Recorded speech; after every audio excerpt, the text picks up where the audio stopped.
Hey guys, okay, so today we're going to talk about imperialism in Central Asia. Okay, so during the Asian imperialism from 1850 to about 1914, the Europeans dominated all of the world. Again, we talked about it with Africa, and it's, again, this really terrible time of just these different European explorers saying, we've got to colonize somewhere, so now we're going to pick Asia and Africa, because that's all that's left. And they're going to start conquesting them in really brutal, forceful ways. So during this era, none of these nations could match the industrial, military, or colonial power of England. England's going to take more places than just about anywhere. And if you guys look at this picture I've got where it's extending hands all across the world, different places that England owned. So Britain had so many colonies, it was said that the sun never set on the British Empire. The British Empire was the sun. Everything happened as a result of the British because they owned so much territory.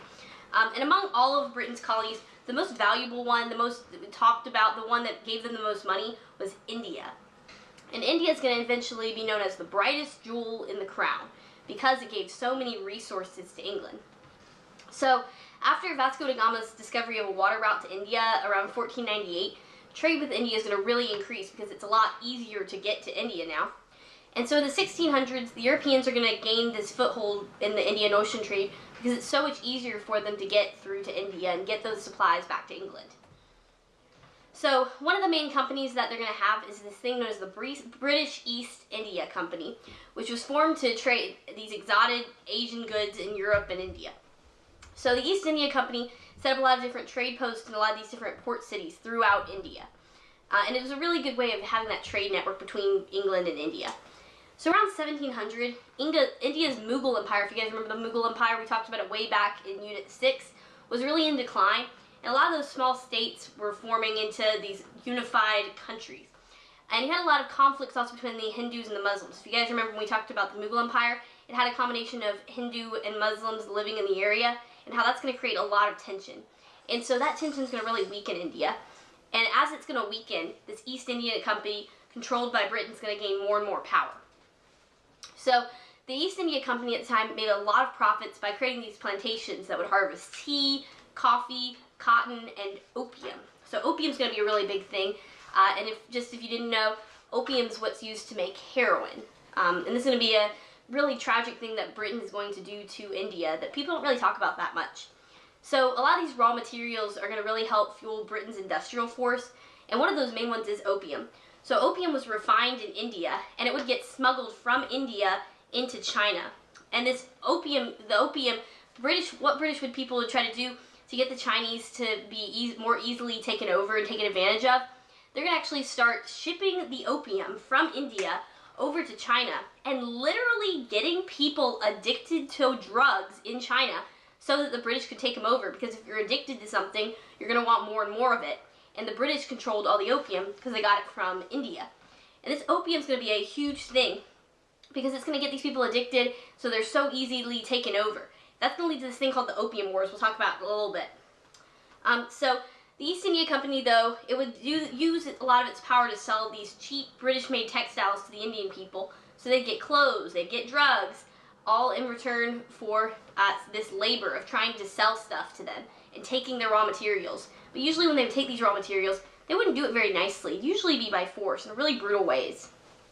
So from 1750 to 1850, the British East India Company controlled most of India for the most part, with really little interference from Britain. Like, they were basically in charge of India because they just kept gaining more and more power. And so to protect their trade and territories, these British officials are going to hire these Indians that they're going to name the sepoys. So the sepoys are these soldiers that work for the British East India Company. So by the 1850s, the Indians are really going to grow resentment for the British as they continue taking advantage of them, forcing people to become these military sepoys and taking over all of the area that they've already owned. So by 1857, a lot of rumors are going to be spread that the sepoy gun cartridges supplied by the British were greased with pork. And if you do that, that's going to really offend these people because as a part of the Hindu religion, you shouldn't be eating anything that has the sacred cow or any of that meat. So the fact that they were giving them guns that were literally coated with animal fat for these people who are mostly vegan is complete outrage. So the Hindu and the Muslim sepoys are going to be really outraged against the British, and they're going to begin to rebel. And this thing known as the Sepoy Mutiny. It's also called the Indian Revolt of 1857. Make sure that you do know that. So this mutiny is going to last for about a year, where these people are going to be fighting and saying, hey, you're not following our religions, you're not following our rules, stop it, we're going to go and rebel. So after about a year, the British government ends up sending these troops over just to help out the East India Company because tensions are so high. And this Sepoy Mutiny is going to be a real big turning point in the history of India. So by 1858, the British government's going to take control of the East India Company and say, okay, we had this company working for us, now we've got to step in charge. And they're going to rule India directly. So this is when the British are officially going to colonize India by force. And this rule is going to be called the Raj. It's going to last until about 1947. So just so you guys get that, that's a long time. That's only about 70 years ago. So India hasn't been its own country for all that long. And so while the British were occupying India, they did make a lot of good improvements. Like they had the railroads, they started to introduce things like the telegraph, the telephone, roads, canals, dams, bridges. They also built some schools, some hospitals, irrigation for better water supply, and medical improvements. So they actually did do some good things, but again, they're taking over this area, and the people of India never chose to have this happen. They just did it. So the British rule is going to also really hurt the economy of India. It's going to continue to divide those different social classes into that strict caste system. It's also going to increase a lot of hostility between the Muslims and Hindus. Also at the time, the British emphasis on cash crop plantations is going to lead to these huge food shortages and famine in India. And at the time, you had about 7 million people in India die just from starvation. Because again, so many people, they're not being taken care of. And then you get these really nasty pictures like I've got here. So again, India was pretty bad, but it wasn't the only European colony in Southeast Asia. All of these areas are going to be conquered. So the Dutch East India Company, different from British East India Company, they're led by the Dutch, and they're going to gain control of the East Indies around the 1600s. And they're going to really profit from some of the plantations that would make rubber, tin, oil, and just different various cash crops. So by the 1840s, France is going to seize control of these different areas: Vietnam, Laos, Cambodia, and all these other areas in Indochina. And the French are going to really benefit from these rice plantations. Meanwhile, you have China. So the Chinese have always pretty much reserved themselves as the Middle Kingdom. Mostly because they viewed outsiders as these barbarians, and they just didn't really see any value in trading, and they said, you know what, we're just going to stay and be our own middle ground where we're not involved in anything. And they even went so far as to build a wall to try to protect China from outsiders, just because they wanted to be their own thing, and they also had that sense of Chinese superiority we've talked about. But despite all the different measures, they did still have that Silk Road that we spent all of last semester talking about. And because of the Silk Road, they still had a really big impact on trade. And as a result, China's going to end up becoming this dominant empire within Asia and, to an extent, the world. So China eventually does trade. Again, they eventually say, okay, well, I guess we'll open up our borders. And that's going to really help to start spreading Chinese culture throughout Asia. But at the same time, you also have these outside merchants that always had to obey Chinese rules and show respect. So you still had a lot of conditions on people who could trade with China. So the Chinese had little interest in trading with the West, and they were pretty much able to reject these trade offers. And they had a really healthy agricultural economy. They had a lot of deposits of natural resources. They had a lot of different manufactured products, and they were really able to be self-sustaining. So because of this, the British were desperate to find a product that the Chinese would actually buy, because the Chinese, for the most part, said, we're superior, we don't need your British stuff, we're great as we are. And for decades, the Chinese are going to start exporting goods to European merchants, but like while they're starting to open up that trade, they don't want any of the European stuff, because they say, our stuff's just as good, we don't need your stuff. So by the 1800s, this is when you start to get into that opium thing I was talking about. So the British are going to start smuggling opium from India to China, like we said, and by about 1835, 12 million Chinese citizens are going to become addicted to opium. Do you guys see that number? 12 million people. That's twice as many Jewish people that were killed during World War II.